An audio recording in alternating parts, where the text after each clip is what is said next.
Opa, glória a Deus. Paz do Senhor para os irmãos aí do YouTube. Sejam bem-vindos em nome de Jesus. Hoje nós vamos ministrar a última mensagem da série de cura interior, cura da alma, santificação progressiva. Hoje nós vamos falar sobre cura da mente, especificamente sobre raciocínio. Cura da mente, raciocínio.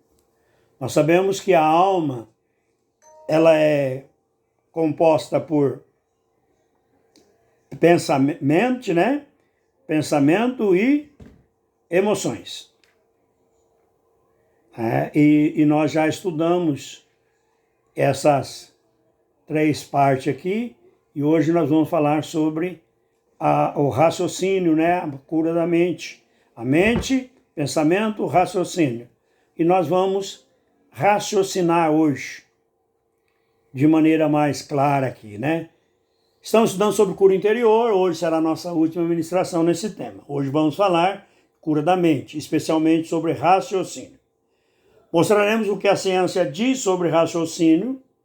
Claro que não será exaustivo. É uma visão sobre raciocínio.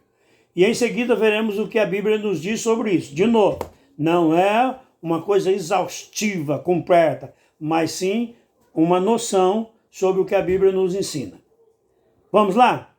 O texto bíblico base é Lucas, capítulo 14, do versículos 25 ao 33. É um trecho muito importante, muitas vezes lido na igreja e muitas vezes pouco meditado e pouco pensado nele. Vamos lá? Ora, ia com ele uma grande multidão, e voltando-se disse-lhe: se alguém vier a mim e não aborrecer a seu pai e mãe e mulher e filhos e irmãos e irmãs e ainda também a sua própria vida, não pode ser meus discípulos. E qualquer que não levar a sua cruz e não vier após mim, não pode ser meu discípulo. Qual de vós, que querendo edificar uma torre, não se assenta primeiro a fazer as contas dos gastos para ver se tem com que acabar?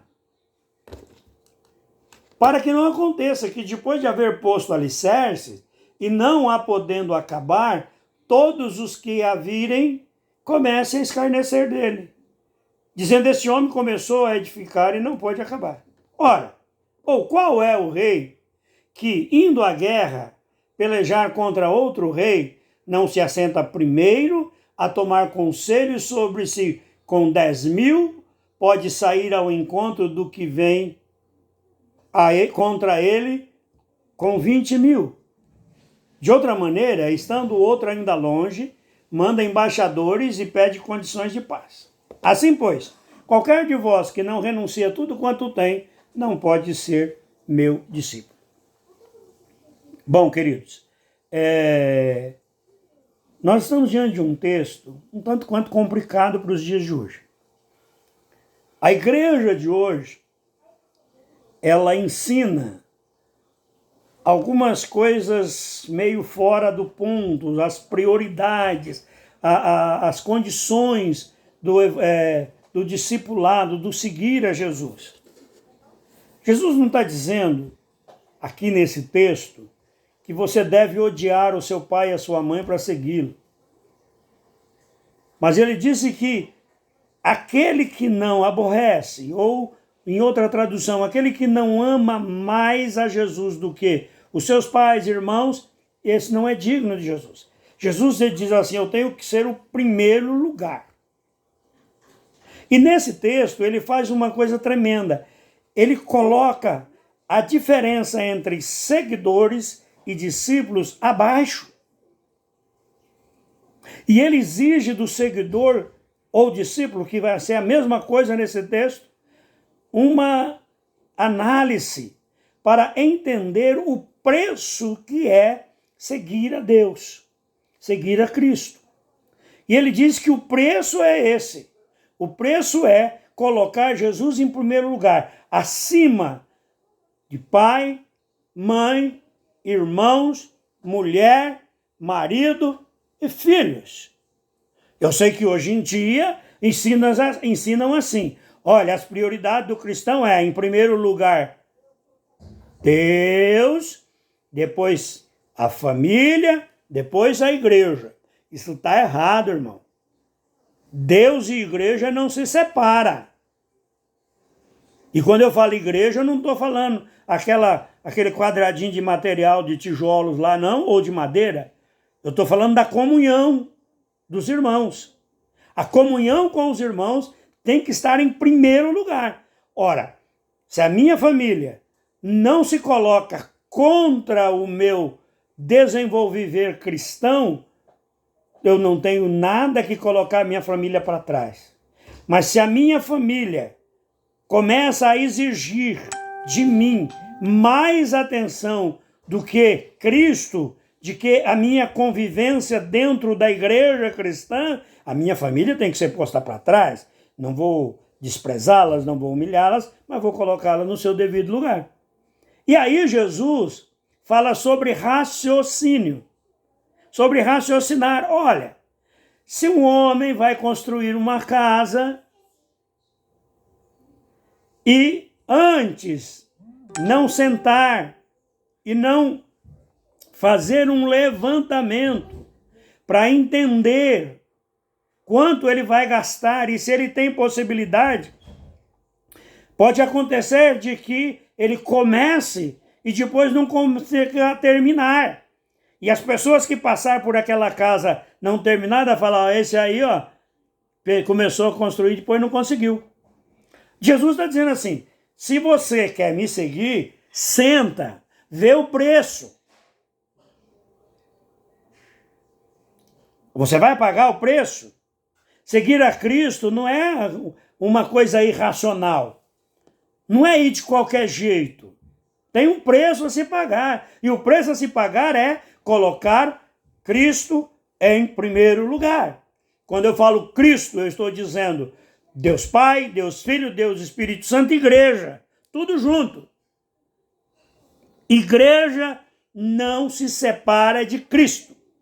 Quando eu falar igreja, não entenda denominações e não entenda templo. Entenda corpo de Cristo. Reunião dos salvos. Reunião dos nascidos de novo. Isso é igreja. Isso está junto com Deus em primeiro lugar. Em primeiro lugar está Deus Pai, Deus Filho, Deus Espírito Santo e igreja. Isso não se separa. É o corpo de Cristo. Ué, você vai separar Cristo do corpo dele? Vai ficar a cabeça para um canto e o corpo para o outro? Então você vai amar mais a cabeça do que ama o corpo? Está errado. É um ensinamento besta de hoje em dia, é muito trouxa mesmo, muito fora da palavra de Deus, não tem raciocínio isso, isso é para agradar ser humano. Não é para seguir a Cristo. Então Cristo está dizendo, então você raciocina. Você está disposto? Olha, cara, ele disse para uma pessoa que disse, ô Senhor, deixa eu enterrar os mortos primeiro, depois eu te sigo. Deixa eu enterrar meu pai e minha mãe primeiro, depois eu te sigo. Que coisa nobre esse homem estava fazendo. Ele queria dar honra ao pai e à mãe. O que Jesus respondeu para ele? Tá bom, vai lá, faz o que tem que fazer e vem. Não, Jesus disse para ele assim, deixa os mortos enterrar os mortos, vem e segue-me. É disso que Jesus está falando. Raciocina o preço, raciocínio, raciocina, pensa, matuta qual é o preço que você vai pagar. E se você pode pagar o preço. E se você pode pagar o preço, então você entra no discipulado ou você decide fazer as coisas. E ele também disse uma outra coisa, no texto que nós lemos. Ele disse que um rei fica sabendo que um rei inimigo dele está vindo para fazer guerra com ele. Só que esse rei, primeiro rei, ele tem 10.000 soldados. E o outro está vindo com 20.000. Isso não parece lógico, assim, de entendimento rápido, porque nós não conhecemos, a maioria de nós não conhecem as doutrinas militares. Eu, como passei alguns anos no Exército, eu aprendi algumas coisas sobre guerra convencional, essa guerra do corpo a corpo. Numa guerra de corpo a corpo, você não ataca quem está localizado, fixo no terreno, com menos que o triplo do que está lá. Porque se atacar com menos do triplo, pode perder. Mas, é claro que isso é doutrina. E numa guerra corpo a corpo, a doutrina ela fica um pouco menos validada. Por quê? Porque existem homens que são mais corajosos e têm mais disposição para se defender. Então tem guerreiro que vale por 2. E aqui Jesus está dizendo assim, o cara está vindo atacar, ele tem 1.000, 10.000 e o outro está vindo com 20.000. Na doutrina de guerra está faltando 10.000 para o outro ainda. Mas ele olha para a tropa dele de 10.000 e ele vê que não dá para encarar os 20.000, o que ele faz? Ele pede acordo. Isso é raciocinar. E Jesus termina dizendo dessa mesma maneira, se vocês não renunciarem a tudo para me seguir, não podem. Ou seja, Jesus está dizendo assim, o preço de me seguir não é um preço irracional, é um preço que deve ser pensado. Você está disposto a pagar esse preço? Você consegue pagar o preço? Você consegue colocar Deus Pai, Deus Filho, Deus Espírito Santo, corpo de Cristo, igreja, tudo junto em primeiro lugar? Você consegue dar prioridade para isso? Se você não consegue, você não pode ser discípulo de Jesus. Talvez você esteja dando prioridade a outras coisas. Por exemplo, você está pondo Deus em primeiro lugar. Deus Pai, Deus Filho, Deus Espírito Santo. Mas você está deixando a igreja em segundo, terceiro lugar, quarto lugar. Entre Deus e a igreja tem um punhado de coisa. Por quê? Você está colocando a sua vida espiritual, e você não está prestando atenção, abaixo de relacionamentos pessoais. E foi o que Jesus disse. Abaixo de relacionamentos pessoais, a igreja não pode estar. O corpo de Cristo não pode estar. Se você segue a Jesus, Jesus tem que ser o primeiro lugar, não outras coisas. E igreja é seguir a Jesus. De novo, eu não estou falando de denominação, não estou falando de placa de igreja, eu não estou falando de parede. Estou falando do corpo, daquele grupo de pessoas que nasceram de novo, da comunhão dos santos. Amém? Então, esta é a base da nossa mensagem de hoje, do nosso estudo de hoje. Nós vamos estudar raciocínio dentro da ciência e raciocínio na Bíblia, e já temos aqui uma chamada de Jesus a pensar em entrar no corpo de Cristo. Vamos lá, primeiro ponto, raciocínio na ciência. Raciocinar na ciência é o processo mental de conectar ideias para chegar a conclusões confiáveis. Raciocínio na ciência é a bússola do método científico. Existem 3 tipos principais que todo cientista usa, 3 tipos de raciocínio principais. O primeiro, raciocínio dedutivo. O que é o raciocínio dedutivo? O raciocínio dedutivo ele parte do geral para um específico. Ou seja, presta bem atenção. Um exemplo aqui, ó.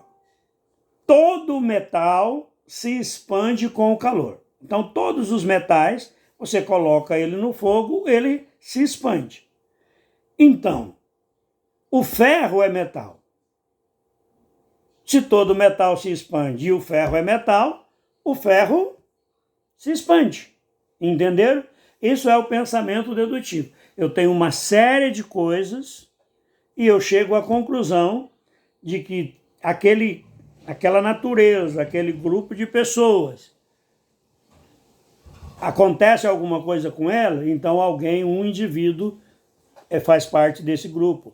Ou seja, se todo metal se expande, o ferro é metal, o ferro se expande.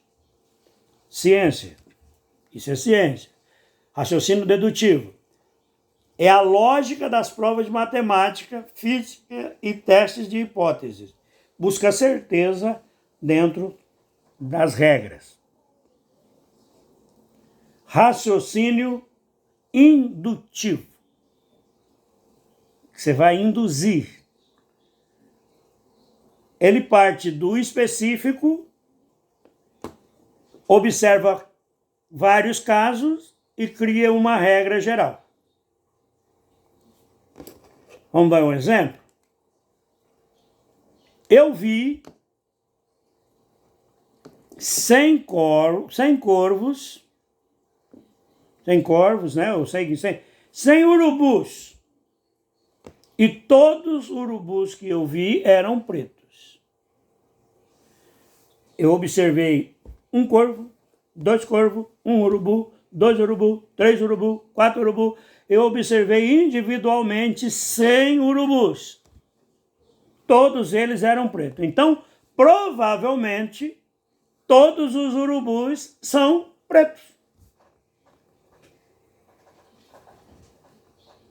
Em regra geral, a definição é essa. Não é porque eu vi um urubu preto. É porque eu vi de um em um, ou seja, do específico, um urubu. Mas eu vi mais um urubu, mais um, e todos eles eram pretos. Então eu tomo a decisão. É a base da experimentação estatística e descoberta de padrões. Gera probabilidade, não certeza absoluta. Pode ser que apareça algum urubu de outra cor aí. Até hoje eu não vi, mas vai que tem. E o terceiro é raciocínio abdutivo. Esquisita essa palavra, né? O que é raciocínio abdutivo? É o raciocínio lógico que busca a melhor explicação possível para um fato observado. Frequentemente, ele envolve chutes inteligentes, ou seja, uma intuição. Eu acho que é isso. E você acaba acertando. Quando os dados são incompletos, você insere a hipótese mais provável para explicar o que vê. Exemplo. O chão está molhado. A melhor explicação é que choveu. Pode não ter chovido. Pode ter sido que alguém jogou água ali. Mas não é normal a pessoa andar com um balde de água na mão jogando água pelo chão afora. Então é uma indução. Você faz uma ligação, raciocínio abdutivo e que você fala, bom, se o chão está molhado, é porque choveu. A melhor explicação é que choveu. Esse raciocínio abdutivo é o motor de grande descoberta e diagnósticos médicos. A ciência começa aqui e testa a indução com dedução e indução. Qual é a ideia central da ciência no raciocínio? O raciocínio serve para explicar, prever e controlar a natureza. Ele é metódico, testável e aberto à revisão de se novas experiências aparecerem. Raciocínio é uma coisa tremenda. Raciocínio ele pode ser lógico, ele pode ser indutivo e ele pode ser abdutivo. Acho que 90%, 100% das pessoas nascem com um certo grau de raciocínio. Uma criança pequena, que acabou de nascer, ela instintivamente, a mãe coloca ela no peito, ela mama, instintivamente quando ela está com fome, o que ela faz? Ela chora e busca alimentação. Ela sabe que se ela chorar, a mãe vai entender e vai dar comida para ela. Mas tem gente que para nesses raciocínios pueris, não busca se estabilizar, buscar conhecimento. Então, o raciocínio, ele tanto é inato, ou seja, que nasce com a pessoa, mas também ele é adquirido pelo estudo, pela comparação, pela ciência. E isso é necessário. É preciso raciocínio.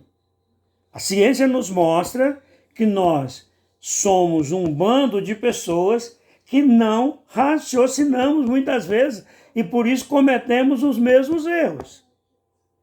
Presta bem atenção. Você vota numa pessoa que você a tinha como uma pessoa honesta, que você mais ou menos a conhecia. E durante o período de mandato dessa pessoa, ela faz um monte de coisas erradas, mostrando para você que ela não era quem você pensava que ela era. E aí, no final do mandato dela, ela vai buscar a reeleição. Uma pessoa que raciocina, ela pensaria o seguinte: eu votei nele porque ele tinha certos parâmetros de crenças, ele era contra isso, contra aquilo outro, ele era a favor disso, ele era a favor daquilo outro. Mas, durante esse período em que ela esteve exercendo um mandato, ela tomou atitudes contrárias diversas vezes àquilo que ela dizia que era. Logo, essa pessoa não é a pessoa que eu achava capacitada para o cargo. Aí chega na hora da eleição, eu não vou votar nessa pessoa, porque eu raciocinei, eu pensei, eu vi que essa pessoa não era exatamente aquilo que eu pensava e que eu julgava necessário para ser aquele político. Como nós somos levados a andar no efeito de manada, procurar o maior grupo, o que acontece? Se levantam umas coisas que dizem por aí as narrativas. Não é importante o fato, o importante é a narrativa. O importante é a narrativa. Presta bem atenção.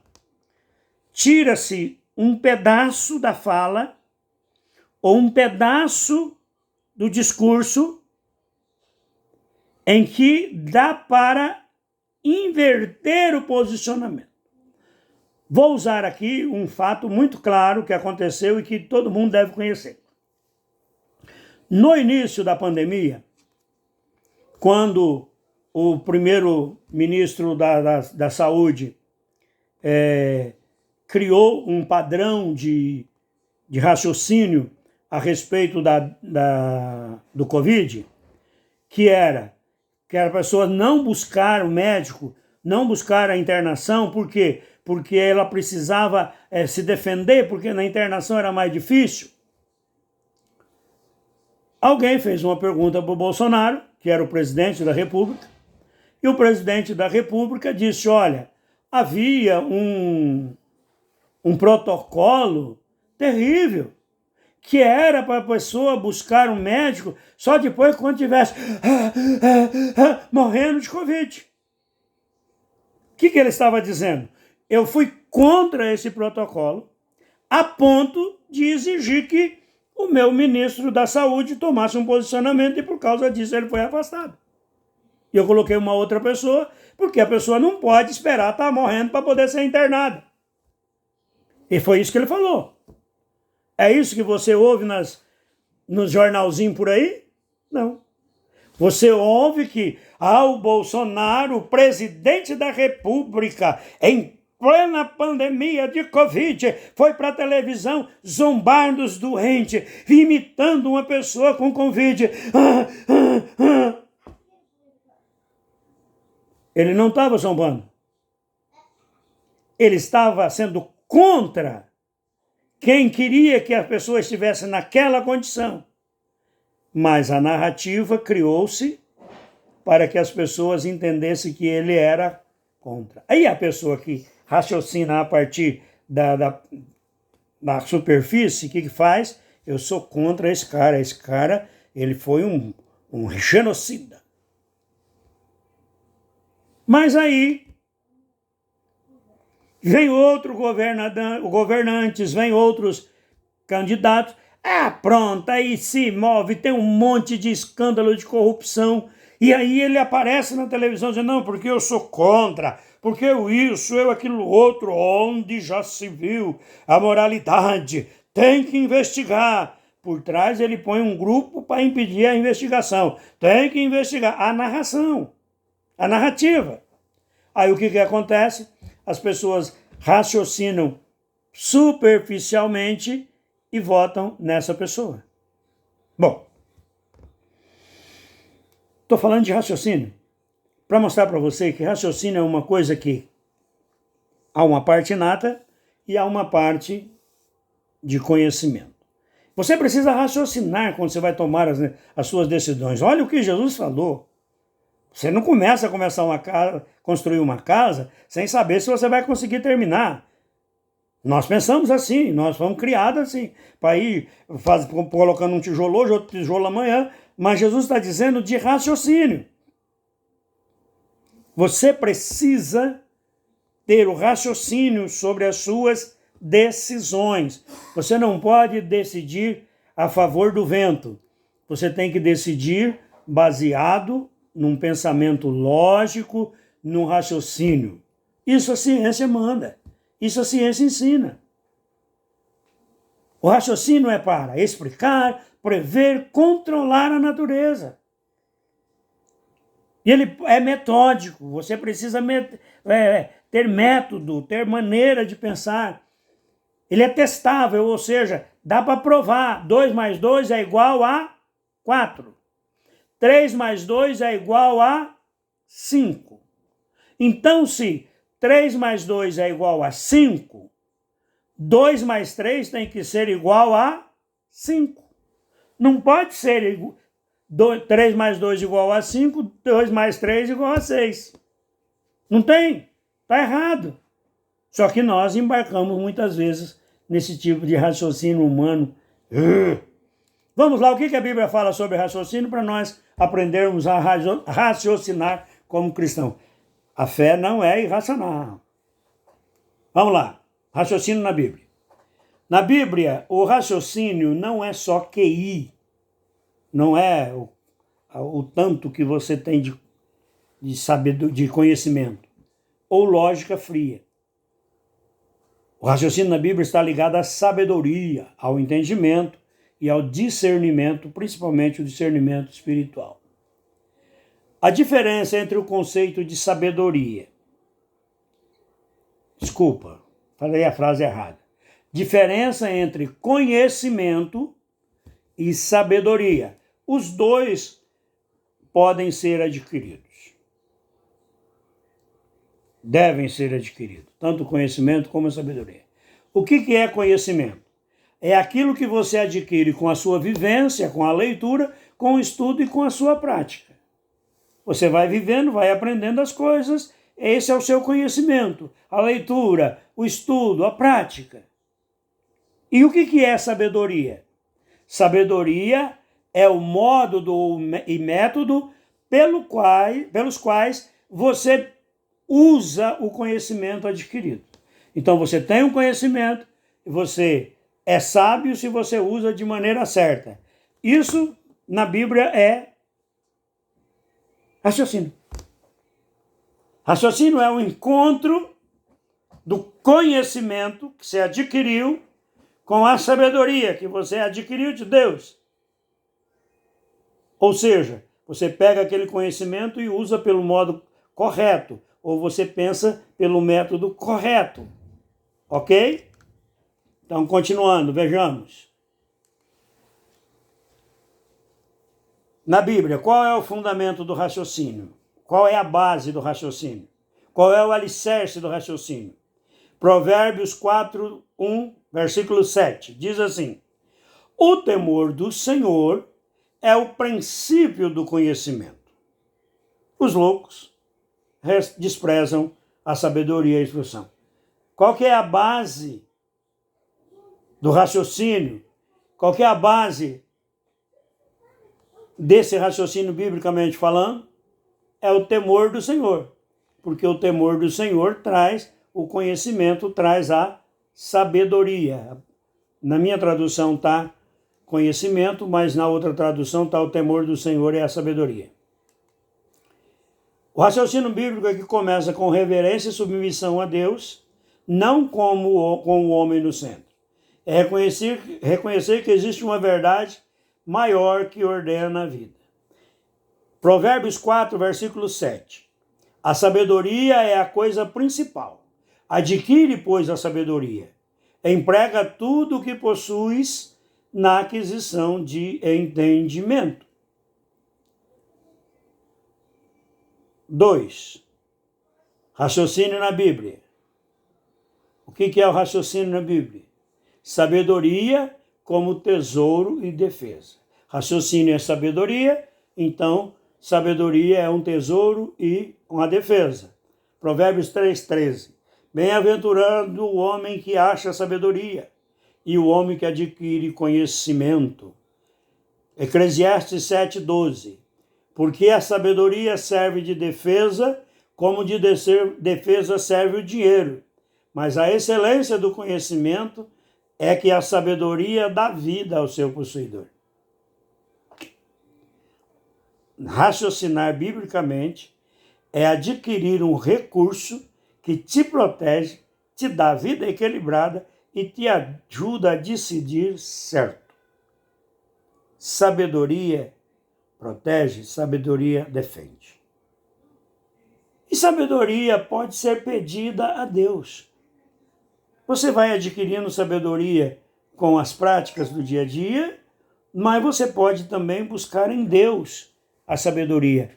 Tiago 1, versículo 5 diz assim, e se algum de vós tem falta de sabedoria, peça a Deus, que a todos dá liberalmente.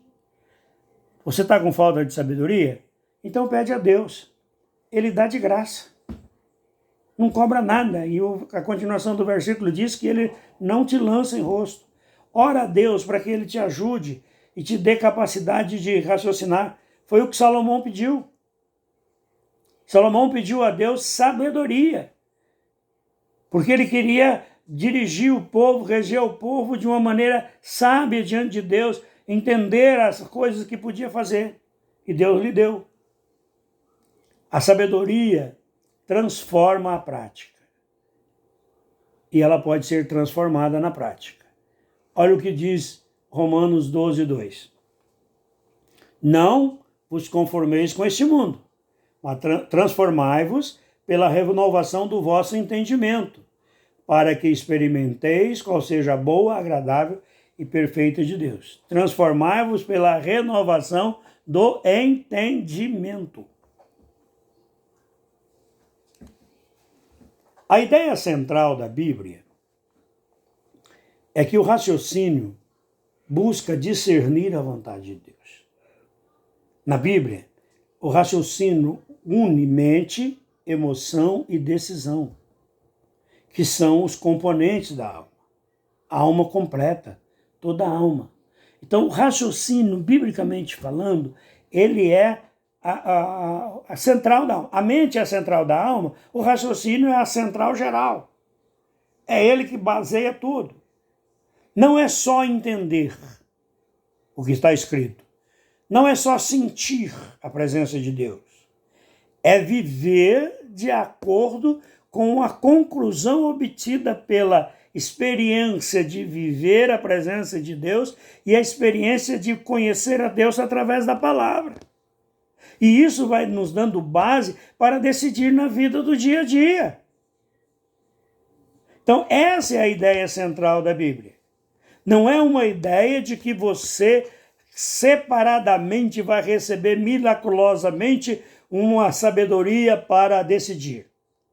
Diferente do dom da palavra de sabedoria que nós vemos na ministração sobre os dons da palavra de sabedoria é um pedacinho da sabedoria de Deus sobre o futuro.